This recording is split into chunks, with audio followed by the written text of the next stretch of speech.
Bonjour, ici Alain Caron pour le canal Info Plus. Cette semaine, c'est la semaine des Maisons des Jeunes. Alors, on s'en vient à la Maison des Jeunes de Danville, la MDJ de Danville, voir qu'est-ce qui se passe, s'il y a des choses de nouveau. Je crois qu'il y a beaucoup de nouveaux. Alors, on s'en vient rencontrer Jean Couture, directeur de la Maison des Jeunes, et Lisette Boucher-Castel, qui est la nouvelle présidente du conseil d'administration. Donc, restez avec nous pour en apprendre beaucoup plus sur la Maison des Jeunes de Danville. Lisette, tu es avec nous aujourd'hui parce que on a appris que tu étais nouvellement présidente du conseil d'administration depuis peu, je pense. Oui, alors je suis présidente du conseil d'administration depuis, je dirais, août 2024. Mais j'ai été élue lors de l'Assemblée générale de juin 2024. Et voilà, donc on est une équipe nouvelle. Il y a moi qui est nouvelle présidente. Il y a Dr Émilie Delille qui est également dans le conseil d'administration, Sylvie Roberge et Jonathan Bourque. Et donc on forme une équipe et qui vient de démarrer depuis le mois d'août. Depuis le mois d'août 2024. Donc ça fait 3 mois à peine qu'on est là, quoi.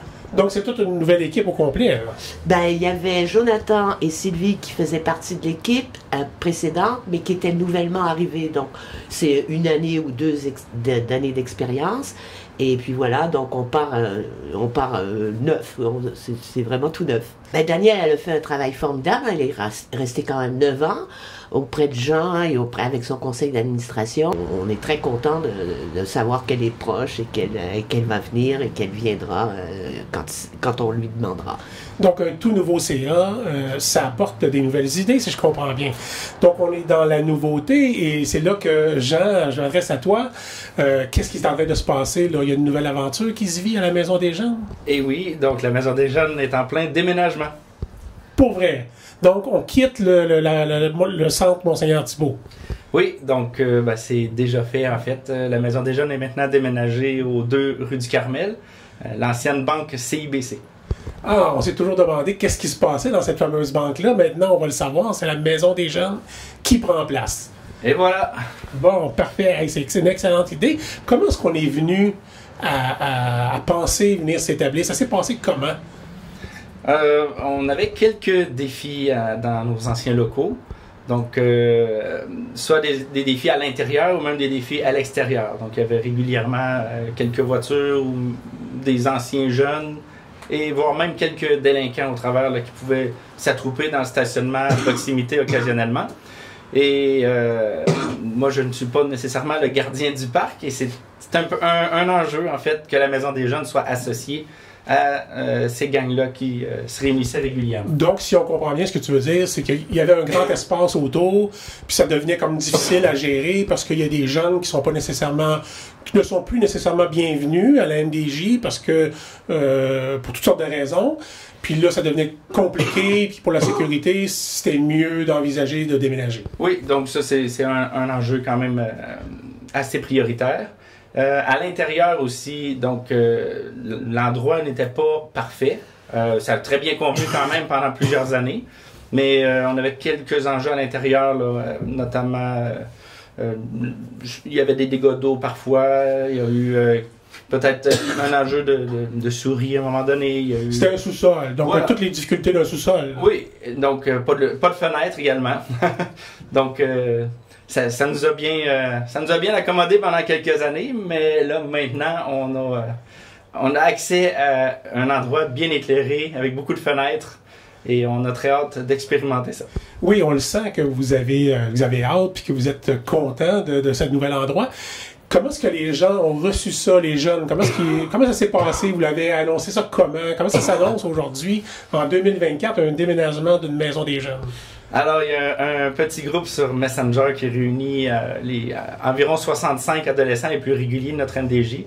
Et j'ai simplement mis une photo de l'ancienne banque en disant « Qu'est-ce que vous diriez que ça devienne notre MDJ? » Donc, on se rappelle que cette banque-là, c'est l'édifice un peu emblématique de la ville de Danville.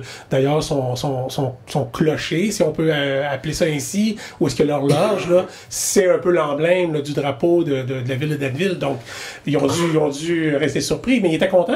Ah oui, oui, les jeunes étaient très, très heureux. C'est un édifice patrimonial. En tout cas, il est ancestral. Ça fait partie des meubles de Danville, comme on pourrait dire. Je crois qu'il y a également tout le processus de pourquoi cet endroit-là. Comment on est venu à la banque plutôt que de simplement acheter une maison, comme plusieurs autres maisons de jeunes font au Québec. Là, on s'inquiète. Est-ce que vous allez conserver le patrimoine de l'endroit ou vous allez complètement rénover l'endroit puis on va perdre un peu l'aspect de la banque? Il n'y a aucune rénovation qui est nécessaire, assurez-vous. On fait beaucoup d'efforts pour conserver le patrimoine. Donc, l'actuelle propriétaire, Hélène Dupont, ça fait partie de ses conditions pour l'utilisation des lieux. Mais l'aménagement des pièces nous convient parfaitement. Donc, on n'a pas besoin de déplacer de mur, on n'a pas besoin de rien changer de majeur. Juste un petit peu rafraîchir la couleur, mais pour le reste, ça nous convient très bien. Les aides, quel impact ça pourrait avoir, là, le fait de déménager les jeunes là, au carré, ici au centre-ville, sur eux, sur leur sentiment d'appartenance à la communauté? Est-ce que ça va avoir un impact? Ben, la première chose, je ne sais pas en termes d'impact, mais la première chose, c'est qu'ils s'approprient le lieu. Ça, c'est une chose importante pour les jeunes de savoir qu'ils sont ici. La deuxième chose, c'est qu'après ça, une fois cette appropriation-là, comment ils vont penser être au centre du village avec les commerçants, avec tout ce qui passe autour. Donc là, après ça, on va amener une suite, c'est-à-dire que ça va leur poser des questions et ils vont peut-être réagir en disant, bon, on est là comme citoyen, on est là comme jeune, on est là comme personne qui peut intervenir, aider, tout ça. Donc, pardon, c'est un peu l'idée de penser que la jeunesse elle a un rôle à jouer important à Danville, quoi. Voilà. Parfait. Jean, je reviens sur la réaction des jeunes à leur première visite. Est-ce qu'ils ont aimé ça? Comment est-ce qu'ils ont réagi? Donc, la première visite, il y avait encore quelques vestiges du passé, donc quelques étagères, un peu de poussière, et donc les couleurs étaient un peu fades. Donc la première visite, c'était pas nécessairement l'intérieur le plus intéressant. Par contre, on s'est mis ensemble avec le Conseil des jeunes, on a fait des plans, on a commencé à visualiser et là c'est devenu vraiment concret et beaucoup plus intéressant. On va pouvoir le voir quand, ce local-là? Est-ce que vous allez inviter la communauté à une ouverture officielle à un moment donné? Ou Oui, donc mercredi prochain, le 16 octobre, on fait un 5 à 7 pour la pendaison de crémaillère. Donc un 5 à 7, porte ouverte. Tout le monde sont bienvenus. On invite notamment les parents, les voisins à venir visiter les locaux et faire connaissance avec l'équipe d'animation et le conseil d'administration qui sera également présent. Les gens, ils vont venir ici, ils vont pouvoir visiter les lieux. Ce qu'on a fait ensemble ce matin, un petit peu, donc on a pu voir que vous avez quand même tout ce que vous avez de besoin. On a vu qu'il y avait plusieurs pièces. Peux-tu un peu nous les décrire, quelques-unes? Donc, la forme de la MDJ demeure sensiblement la même. Donc, on a un bureau pour l'administration et les interventions. On a un petit salon pour se reposer après une bonne journée. Donc, quelques divans et une télé, comme dans plusieurs maisons. On a un petit cinéma maison, une salle de musique, un coin billard et un lac principal qui pourrait être utilisé autant pour des ateliers, soit préventifs, par exemple avec SOS Grossesse ou Iris Estrie ou peu importe. Et cet espace-là pourrait également convenir pour la danse country des mercredis soirs, un espace multifonctionnel. Vous avez de l'espace suffisamment pour avoir une table de ping-pong, une table de billard aussi, comme vous aviez auparavant? Oui, exactement. Donc, je pense qu'en pied carré, c'est très similaire.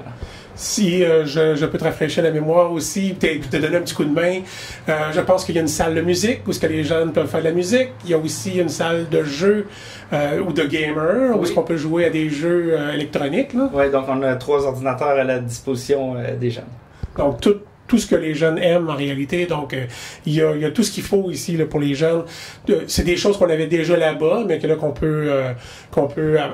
a transféré ici, qu'on transfère ici. On est en train de le faire, le déménagement. Le déménagement, ça se fait comment un déménagement de maison des jeunes? Alors, on a pensé d'abord à la solution facile d'appeler des déménageurs. Puis ensuite, on s'est dit c'est une maison de jeunes, c'est leur milieu de vie, c'est pas un centre de loisirs. à la quantité de jeunes qui fréquentent notre établissement. Si chacun fait sa part, si chacun apporte 2 boîtes, ça sera pas tellement long à faire. Donc, je pense que tous les jeunes ont participé. Ça, c'est bien organisé. Vous avez lancé l'appel et les jeunes ont répondu. Oui, exactement. Donc, il suffisait de trouver un véhicule que ma mère m'a prêté. Donc, un remerciement au Jardin de Janine. On va plugger. Excellent. Merci Jean, merci Janine, toujours prête à aider, c'est excellent.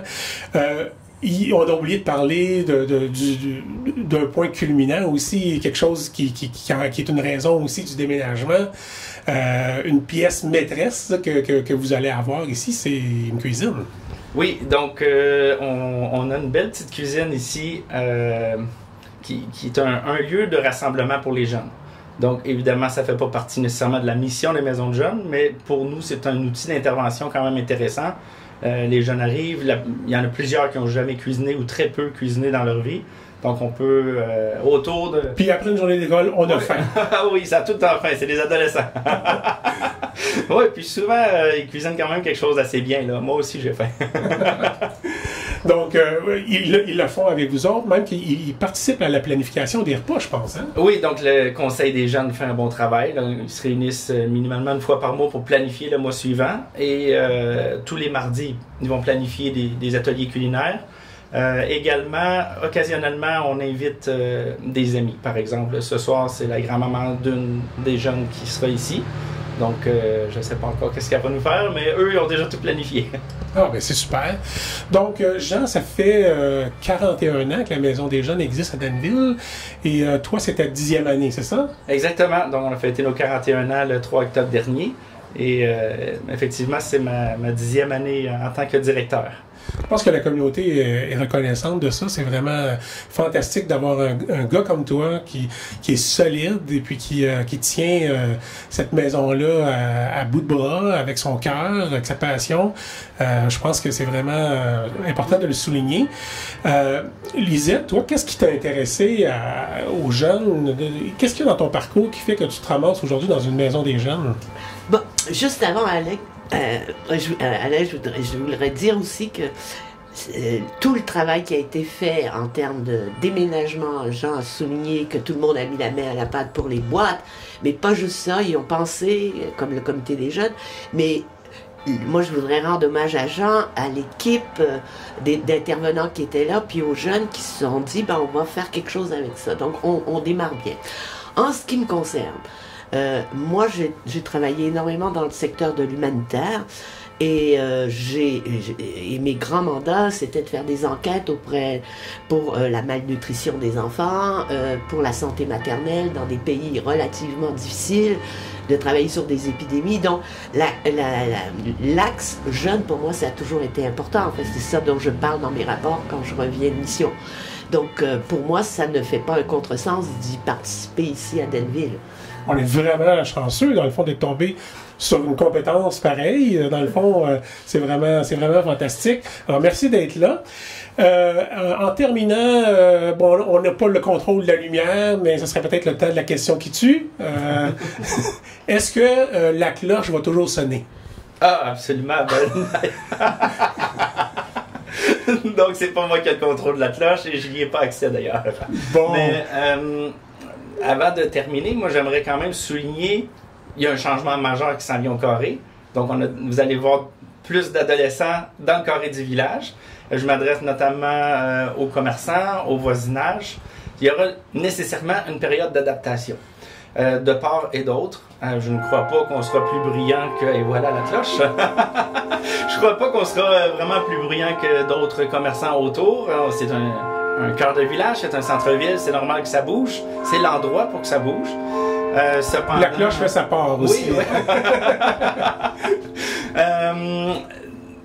Une maison de jeunes, c'est, comme je l'ai dit tantôt, c'est pas un centre de loisirs. C'est un milieu de vie où on vit des expériences dans un milieu encadré. On a beaucoup d'éducation à faire, de la sensibilisation auprès des jeunes. On va arrêter, on va laisser les cloches sonner. On va reprendre ça parce que c'est important. Oui, donc de retour après les 12 coups de midi. Donc, évidemment, il y aura de la sensibilisation, il y aura de l'éducation à faire auprès des jeunes et soyez assurés qu'on va travailler très, très, très fort là-dessus. Par exemple, leur apprendre à regarder avant de traverser la route, de traverser sur les lignes jaunes, d'être respectueux avec les gens qui passent sur le trottoir. C'est des choses qu'on n'avait pas beaucoup à notre ancien emplacement. Ça va être quelque chose de très difficile. Même nous, les adultes, on a de la misère à traverser sur les lignes jaunes, donc, mais c'est important. Oui, c'est important, puis on prend ça quand même à cœur. Si jamais il y avait quelque histoire que ce soit, que vous êtes témoin de débordement et que vous croyez que c'est associé à la Maison des Jeunes, ou que peut-être qu'on pourrait avoir un impact sur eux, n'hésitez pas à communiquer, soit avec moi ou avec notre présidente, ou peu importe, mais communiquer avec nous, plutôt que de parler directement avec les jeunes. Des fois, il y a certaines escalades qui ne seraient pas nécessaires. Donc, en passant par nous, je crois que ça aura un effet très bénéfique sur le long terme. Si on pense long terme, l'éducation, la sensibilisation, on veut s'y prendre de la bonne façon. Excellent. Ben, merci beaucoup, Jean. Merci beaucoup, Lisette. Vraiment, on a vraiment hâte de venir ici mercredi 16 octobre de 5 à 7 pour l'ouverture et puis venir visiter la nouvelle Maison des Jeunes. On vous souhaite longue vie et beaucoup de bonheur, beaucoup de plaisir dans ce milieu de vie. Ben, merci beaucoup à Canal Info Plus cette opportunité. Merci d'être venu nous voir, nous visiter. Ça fait plaisir. Vous serez toujours le bienvenu. Parfait. Merci beaucoup.